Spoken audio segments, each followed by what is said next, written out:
अस्सलाम वालेकुम, this is Saib and you are watching hack with Saib YouTube channel. आज का टॉपिक बहुत इंफॉर्मेटिव है क्योंकि आज का टॉपिक मैंने अपने फ्री एथिकल हैकिंग कोर्स के मॉड्यूल नंबर 2 से लिया है, वर्चुअलाइजेशन। पहले मैं डिस्कस करना चाह रहा था कि लैब सेटअप, लेकिन लैब सेटअप से पहले आपको थोड़ा सा वर्चुअलाइजेशन का कॉन्सेप्ट दे दूं कि वर्चुअलाइजेशन क्या होती है और हाइपर वी क्या होता है और हम कैसे कंप्यूटर के अंदर कंप्यूटर इंस्टॉल करने वाले हैं। जैसा कि मेरा लैपटॉप है, या आप मेरा लैपटॉप देख रहे हैं, हम इस लैपटॉप के अंदर एक और लैपटॉप इंस्टॉल करेंगे जिसके अंदर आप अपने हैकिंग का ऑपरेटिंग सिस्टम इंस्टॉल करने वाले हैं।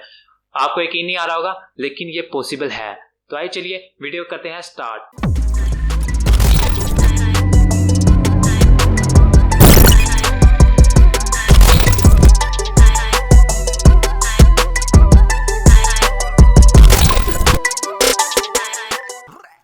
टॉपिक हमारा क्या है? वर्चुअलाइजेशन। वर्चुअलाइजेशन होती क्या है? वर्चुअलाइजेशन एक ऐसी टेक्निक है जिसके जरिए हम एक वर्चुअल इन्वायरमेंट क्रिएट करते हैं। जैसे कि हमारे पास एक ऑपरेटिंग सिस्टम पहले से मौजूद है और बहुत ही अच्छी कॉन्फ़िगरेशन में है, लाइक कोर i7 है, 2 कोर्स हैं, अच्छी हार्ड डिस्क है। तो हम चाहते हैं कि हम इस लैपटॉप के अंदर एक और ऑपरेटिंग सिस्टम ऐड कर लें।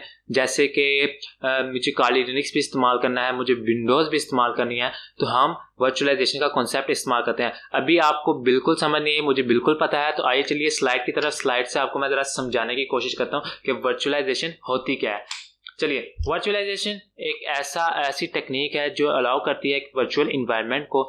लाइक आपके जो सर्वर होते हैं, सर्वर में जैसे कि आपने होस्टिंग करानी होती है, डिफरेंट टाइप की होस्टिंग, मतलब आपने अपनी वेबसाइट होस्टिंग करानी है, अपना डाटा स्टोर कराना होता है, तो वहाँ पर डिफरेंट ऑपरेटिंग सिस्टम इस्तेमाल होते हैं, लाइक विंडोज़, लिनक्स, यूनिक्स। इन तीनों को सेपरेट सर्वर में रखना बहुत मुश्किल होता है, इसलिए हम एक वर्चुअलाइजेशन का कॉन्सेप्ट यूज़ करते हैं जिसके ज़रिए हम एक ही डेडिकेटेड सर्वर में तीनों ऑपरेटिंग सिस्टम यूज़ करते हैं। तो इस कॉन्सेप्ट को मैं ज़रा क्लियर करने के लिए अपने आगे स्लाइड पे दिखाता हूँ। यहाँ पर आपको नजर आ रहा होगा हाइपर वी। ये एक सॉफ्टवेयर यूज होता है वर्चुअलाइजेशन के जरिए।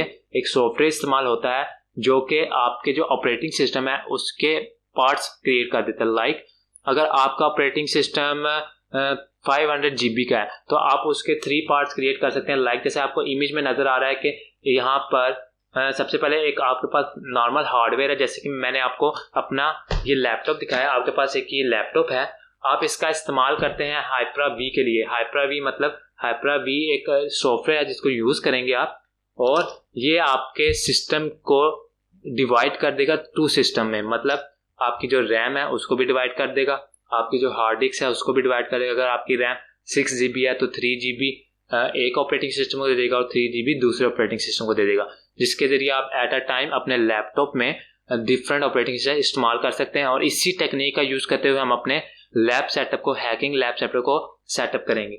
हम आगे चलते हैं। बेनिफिट्स ऑफ, इसके बेनिफिट्स क्या हो सकते हैं वर्चुअलाइजेशन के या हाइपर वी के? बेनिफिट्स क्या हो सकते हैं? इसके बेनिफिट्स ये हैं कि आपके पास स्पीड बहुत अच्छी आ जाती है।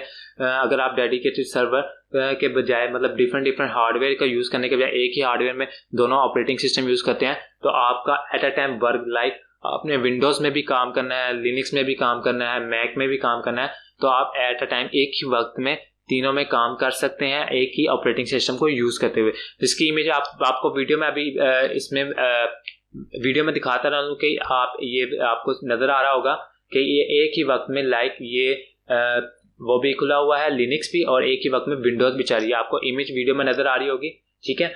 देन इसमें बेनिफिट्स क्या हो सकते हैं? बेनिफिट्स ये हो सकते हैं कि इसकी स्पीड बहुत अच्छी हो जाती है, सर्वर में एफिशिएंसी बहुत ज़्यादा आ जाती है और फ्लेक्सिबिलिटी बहुत ज़्यादा हो जाती है।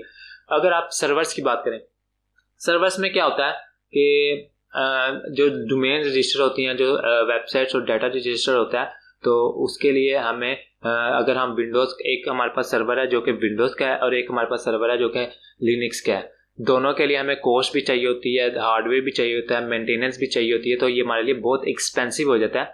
तो अगर हम क्या करते हैं कि एक अच्छे वाला सर्वर बाय करते हैं और उसमें वर्चुअलाइजेशन करके विंडोज़ का सर्वर भी क्रिएट कर लेते हैं और लिनक्स का भी।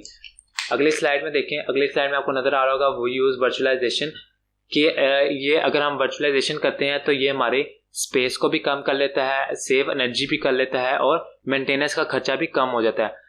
मिसाल के तौर पे आपने एक ऑपरेटिंग सिस्टम या एक सर्वर बाय किया और उसके अंदर आपने 3 ऑपरेटिंग सिस्टम रख लिए, उस पर आपकी कॉस्ट कम आएगी। लेकिन अगर आपने सिर्फ वन ऑपरेटिंग सिस्टम बाय किया और उसमें विंडोज रख लिया और एक अलग से बाय किया उसमें लिनक्स रख लिया, उसके लिए आपकी कॉस्ट भी ज़्यादा होगी, उसके आपको मेंटेनेंस के पैसे भी ज़्यादा लगेंगे और आपकी एनर्जी भी कंजम्पशन होगी। नेक्स्ट आपको नज़र आ रहा होगा ये है एक सेटअप, ये बहुत ही इंपॉर्टेंट है, मैंने इस लेक्चर में एक्सप्लेन करने वाला हूँ। शेडेड स्टोरेज, ये एक स्टोरेज है जो कि शेयर्ड है, ठीक है। देन हम वर्चुअलाइजेशन के ज़रिए इसको 3 स्टोरेज में डिवाइड करते हैं। लाइक आपको फिजिकल सर्वर 1 नज़र आ रहा होगा और फिजिकल सर्वर 2 नज़र आ रहा होगा। ये जो फिजिकल सर्वर 2 है और ये फिजिकल सर्वर n है, कोई भी है, मतलब लाइक 3 4। अब इन तीनों सर्वर को हमने क्या किया है कि हमने सबसे पहले इसको डिवाइड कर दिया वर्चुअलाइजेशन सर्वर के जरिए, जिसमें एप्स और ऑपरेटिंग सिस्टम को अलग-अलग कर दिया। लाइक आपको नज़र आ रहा होगा अगर ये 2 बाइट्स का सर्वर है तो ये एप्स और ये OS 1 बाइट्स को डिवाइड कर दी गई है। देन सेकंड वन में भी हमने इसी तरह किया है, ये एप्स एंड ये OS, इसमें 1 ऑपरेटिंग सिस्टम टेराबाइट की स्टोरेज दे दी, इसमें भी 1 टेराबाइट और इसमें भी इक्वली डिस्ट्रीब्यूशन कर दिए। इसका मतलब ये है कि अगर कोई बंदा कोई ऑपरेटिंग सिस्टम होस्ट करना चाहता है तो वो इसमें भी कर सकता है, इसमें भी कर सकता है, इसमें भी कर सकता है, लेकिन ये सर्वर एक ही है। देन उसने इस सारी स्टोरेज को एक मेन स्टोरेज सर्वर से कनेक्ट कर दिया। लाइक अगर आपकी फाइल 1 TB से ज़्यादा की है तो वो क्या करेगा कि वो जो शेयर्ड स्टोरेज है इसमें है, वो सारे की स्टोरेज को मिला के इसमें आपकी स्टोरेज कलेक्ट कर देगा। आपको अगर अभी तक भी नहीं समझ आया वर्चुअलाइजेशन क्या है तो आपको ये आसान लफ्ज़ों में इस स्लाइड में मैं समझाता हूँ कि आप एक कंप्यूटर बाय करते हैं। Like we can buy 2 lakh का लैपटॉप है या कंप्यूटर है, आपने 2 लाख का लैपटॉप बाय किया है और इसकी प्रोसेसर क्या है, Core i7 इसका प्रोसेसर है। देन इसकी रैम हमने बाय की है 16 GB, इसकी हार्ड डिस्क हमने 2 टेराबाइट की बाय की और SSD 12 GB। ये हमने एक एम्प्लॉय के लिए बाय किया था, वो एम्प्लॉय यूज़ कर रहा था सिर्फ एक्सेल और वर्ड के लिए, तो ये बहुत ही हैवी ऑपरेटिंग सिस्टम था। तो हमने क्या किया कि हमारे पास एक और एम्प्लॉय आया और उसने यूज़ करना था लिनक्स और ये यूज़ कर रहा था विंडोज़। तो हमने क्या किया कि हमने एक वर्चुअलाइजेशन का इस्तेमाल किया और आपके पूरे ऑपरेटिंग सिस्टम को 2 हिस्सों में डिवाइड कर दिया। वर्चुअलाइजेशन ने क्या किया कि आपके जो प्रोसेसर है उसको 2 कोर इसको दे दिए और 2 कोर इसको दे दिए। आपकी 16 GB की रैम थी तो डिवाइड करके 8 GB इसको दे दी, देन 8 GB इसको दे दी। 2 टेराबाइट हमारे पास हार्ड डिस्क थी, 1 टेराबाइट इसको हमने कन्वर्ट कर दी, 1 टेराबाइट इसको, और SSD स्टोरेज को भी हमने हाफ कर दिया। ये ऑपरेटिंग सिस्टम एक ही रहता है लेकिन अंदर जो इसके वर्चुअलाइजेशन इन्वायरमेंट है वो चेंज होता था, बिल्कुल ही चेंज हो जाता है। वो डिवाइड कर देता है अपनी स्टोरेज को ताकि, और इसकी स्पीड भी बहुत अच्छी रहती है ताकि आप एट अ टाइम में दोनों ऑपरेटिंग सिस्टम यूज़ कर सकते हैं। ना उसकी स्टोरेज को नुकसान होता है ना उसकी स्टोरेज को, दोनों सर्वर की स्टोरेज आपस में इंटरेक्ट नहीं करती, बिल्कुल सेपरेट हो जाती है। लाइक मेरे पास एक ये लैपटॉप है और मेरे पास एक और लैपटॉप हो, उन दोनों की स्टोरेज हार्डवेयर अलग है। सेम इसी तरह वर्चुअलाइजेशन का कॉन्सेप्ट भी यही है कि वो आपके हार्डवेयर को डिवाइड कर देता है कम्प्लीटली। अगर आपके पास रैम 10 GB है तो 5 GB कर देगा। तो वर्चुअलाइजेशन का कॉन्सेप्ट ये है। अच्छा, हमारे पास वर्चुअलाइजेशन की टाइप्स भी होती हैं, इसमें हम टाइप डिस्कस करते हैं। हमारे पास नेटवर्क वर्चुअलाइजेशन है, स्टोरेज वर्चुअलाइजेशन है, सर्वर वर्चुअलाइजेशन है, डाटा वर्चुअलाइजेशन है और डेस्कटॉप वर्चुअलाइजेशन है। नेटवर्क वर्चुअलाइजेशन क्या होती है? नेटवर्क वर्चुअलाइजेशन असल में आपके जो नेटवर्क बिछा हुआ है उसमें वर्चुअली कनेक्ट करने के लिए आपको नेटवर्क वर्चुअलाइजेशन का इस्तेमाल करना पड़ता है। अच्छा, सर्वर क्या होती है? मैं आपको एक मिसाल देता हूँ, बहुत एग्जांपल है कि आपके मोबाइल में स्टोरेज है 8 GB और आप बाय करते हैं स्टोरेज कार्ड जो कि है 20 GB का, वो आप अपने मोबाइल में इंसर्ट करते हैं। देन वो आपको कहता है कि आप इसको इंटरनल स्टोरेज रखना चाहते हैं या एक्सटर्नल।